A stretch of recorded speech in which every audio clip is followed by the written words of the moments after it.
যাক ভালোই হলো, ছেলের জন্মদিনটা ভালোই ভালোই কেটে গেল বলো। ভালো তো লাগবেই, তোমার 14 গোষ্ঠী এসে গান্ডে পিন্ডে গেলে গেল, ঘাড় ফাটলো আমার, এখনো ডেকোরেটর ওলা 2000 টাকা পাবে।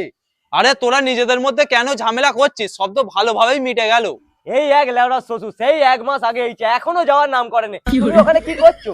এই তো ডেকোরেটরসের মালগুলো গোছাচ্ছিল। তোমাকেও সব কিছু করতে হবে না, তুমি যাও আগে বাজার থেকে দুটো পেঁপে নিয়ে আসো, কালকে খাসিকে হাগা আটকে গেছে। বুঝলে জামাই, আমার কাছে 1 পয়সাও নেই, 100 টাকা দিলে ভালো হতো। ঠিক আছে নিয়ে যাও।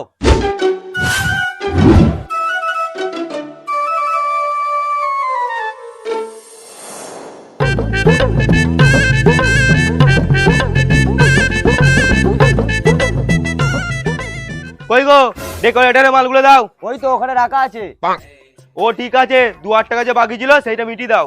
দাঁড়াও আনছি।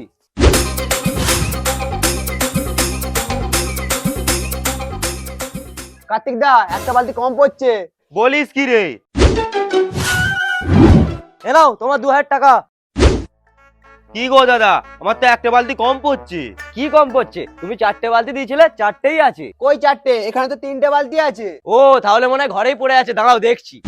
দেখে কোনো লাভ নেই, যা ছিল সব বাইরে বার করে দিয়েছি। এমনিতে তোমার পাড়ার লোকের যা সব খারাপ, ছাদ থেকে সায়া চুরি করে নিচ্ছে, আর একটা বালতি চুরি করতে কতক্ষণ।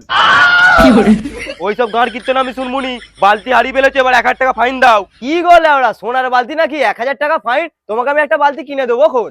আমি অন্য বালতি নুমুনি, হয় আমায় ওই বালতি দাও, নইলে ফাইন সময় 3000 টাকা দাও। আরে তুমি আর চেঁচামেচি করুনি, এই কদিন পাড়ার লোক আমার 15 মিনিট ঢাক করে দিয়েছে, তুমি আর কেন বাকি থাকবে? এ নাও ধরো।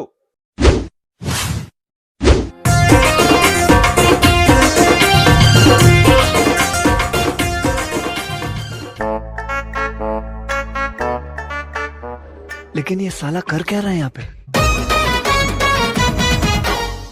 এনে খুকি, পেঁপেগুলো ধর। ডেকোরেটরসের মাল নিয়ে চলে গেছে তো, এবার তোদের আমার হাতের একটা ক্যালমা দেখাচ্ছি, দেখ। এই দেখ, তোদের পায়খানার বালতি ফুটো হয়ে গেছিল তো, সেই জন্য ডেকোরেটরদের থেকে একটা বালতি পদ্মের দিয়েছি। এবার কত হাগার জল তুলবি তোল। তুমি কি লেওড়া চাঁদনি মার্কেটে পেয়ে হয়েছো নাকি? তোমার এই 200 টাকার বালতির চক্করে আমার 1000 টাকা পৌঁছে গেল। কি গো, তুমি আজ আমাকে আটকাবে না, নাহলে শ্বশুর সমেত তোমাকে ভাড়বে পাঠিয়ে দেবো। पकड़ मारो जो पकड़ पकड़ ले पहन के लौड़े रुक दे ले